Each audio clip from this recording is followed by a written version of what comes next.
Good morning. One more short story from The Call of Cthulhu and Other Weird Tales for Spooky October. And this one is The Nameless City by, as one would assume, Lovecraft. When I drew nigh the nameless city, I knew it was accursed. I was travelling in a parched and terrible valley under the moon, and afar I saw it protruding uncannily above the sands as parts of a corpse may protrude from an ill-made grave. So this is purple.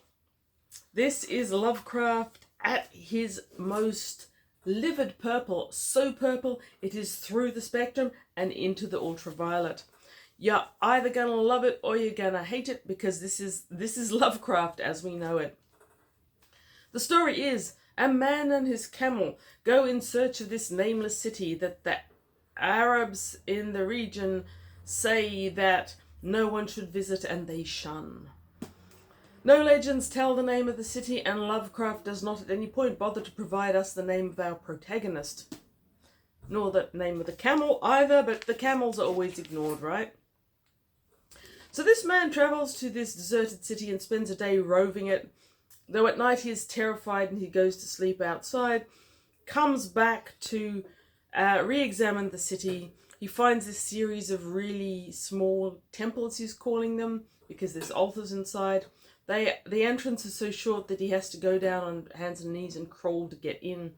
What he's really looking for is artwork or images that will tell him a little bit more about the inhabitants of the city, whose very names and images have been lost from mankind's knowledge. After going through a couple of these tombs, he sees one where winds are blowing forth, scaring the camel, who he doesn't bother to move or comfort. Who treats their camel like that in the desert? Anyway, he goes into that tomb, he crawls all the way through it and finds I think he finds some images, which are what he's looking for, and then he finds these teeny tiny steps that are nearly almost a ladder going very steeply down, and he follows them deep under the earth, leaving his camel on the surface. So he comes across the artwork and frescoes that he was expecting, and he also eventually has his torch go out. A rational mind would turn around and go back to the surface and get another torch, retracing the steps that one knows are going to work. However, not our protagonist. This is Lovecraft. What would it be if you didn't go deep below the city into the bowels of the earth with no light at all? So he does this. I wouldn't, telling you straight. Going further down the steps, he eventually encounters a tunnel which has wooden cabinets fronted by glass on either side. And eventually, at the end of the tunnel, he finds a room where there's natural phosphorescence that allows him to see. Thank goodness, because otherwise it would be very dark and very grievous. I think if you're in the right frame of mind, that crawl through the dark tunnel would actually be quite terrifying. I did find myself a little bit irate with it, but it didn't go on for too long. Once he gets there, he comes across these amazing frescoes, all of which depict this reptilian race, which are actually the mummified reptiles in those cabinets.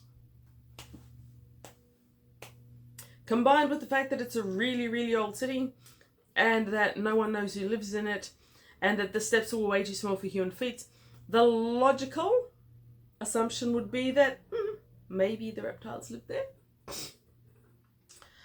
Our unnamed protagonist, of course, assumes that these frescoes with the reptiles are just representatives of the humans that must have lived there once, because human defaultism, right? And the mental arithmetic and contortions that he has to go through to convince himself that all of these things and all were made by humans, and all these places were places where humans lived, and they're just pretending that they're reptiles because they worship the reptiles or something. Contortions of mass destruction. Anyway,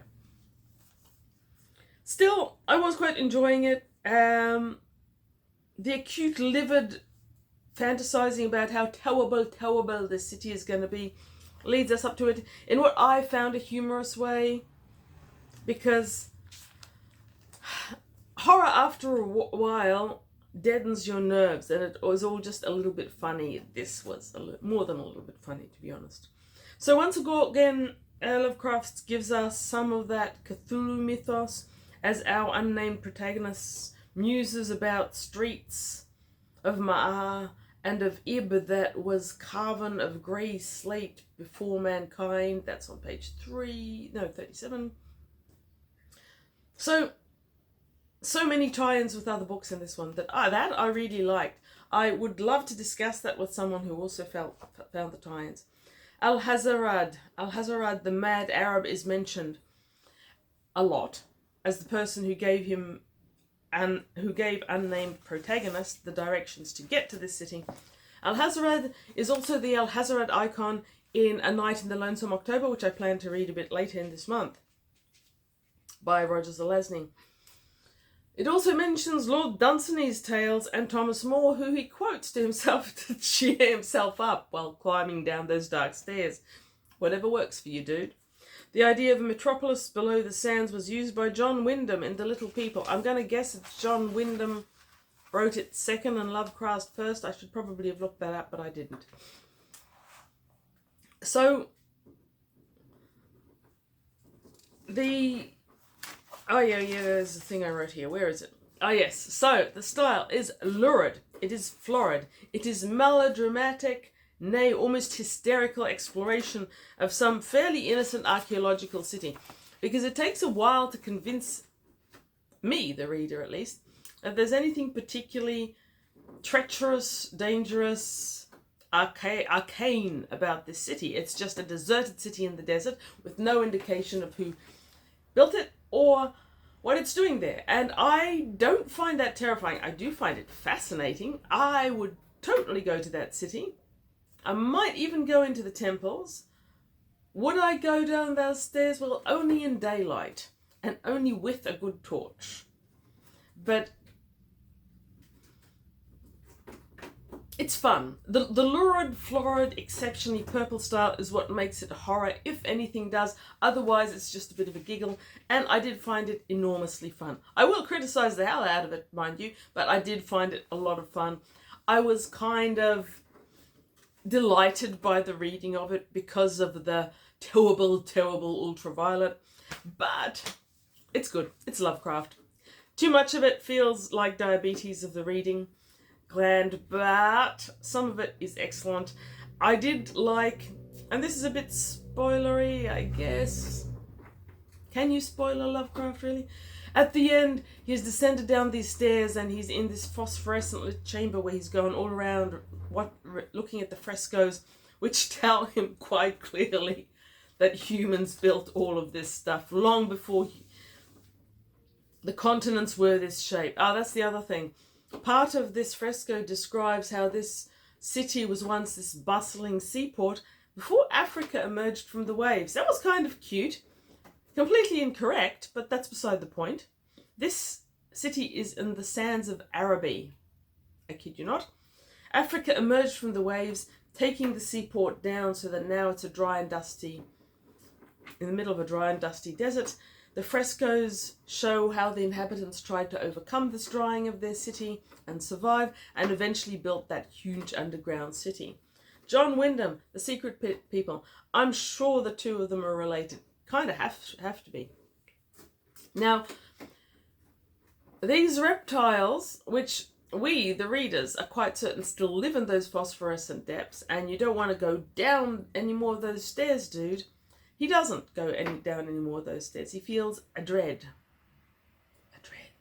A dread prevents him going down those stairs, even though he can now see. The previous stairs where he couldn't see anything, going down them, sure. Going down these ones where he can see, no. Probably life expectancy was increased by that. At the very last moment, he feels the wind reverse. Remember, because I didn't, that the reason he went down this particular temple is because this huge gusting cold wind came out of it, convincing him this temple tied into the natural rock, which it seems to, and that the wind that comes out at night is due to that. So he was chasing down the geology, which I respect. I still don't respect that he didn't move his camel to a safer spot, but the geologist in him I respect. Anyhow, he eventually finds this dread wind pushing out of the phosphorescent abyss reversed and whooshing back down. It grabs him and tries to force him into this phosphorescent depths of which he has this existential dread. He manages not to get sucked down, I gather, though Lovecraft is a bit cherished on that, and eventually he manages to crawl away, drag himself away, whatever, and that's when he looks up and sees these semi-transparent images of the lizards in the frescoes, or the reptilians or whatever, and the mummified ones in the cupboards in the hallway being sucked back down into the phosphorescence. And this is when, and eventually the bronze doors close on the phosphorescence, leaving him, we presume, in darkness, and he finds his way back up to the surface. Classic Lovecraft, classic Lovecraftian writing style. All the good things if you love this sort of thing. I found it amusing, entertaining, funny, and well worth reading. If I'm going to be rating these short stories, I would give this one 5 stars simply because it is so very much what it is promised, and it delivers. Thank you for watching. Read good books, read good stories, and maybe even Lovecraft, because we all know he's good. However much we laugh at him, we know he's good, right? Have a great day.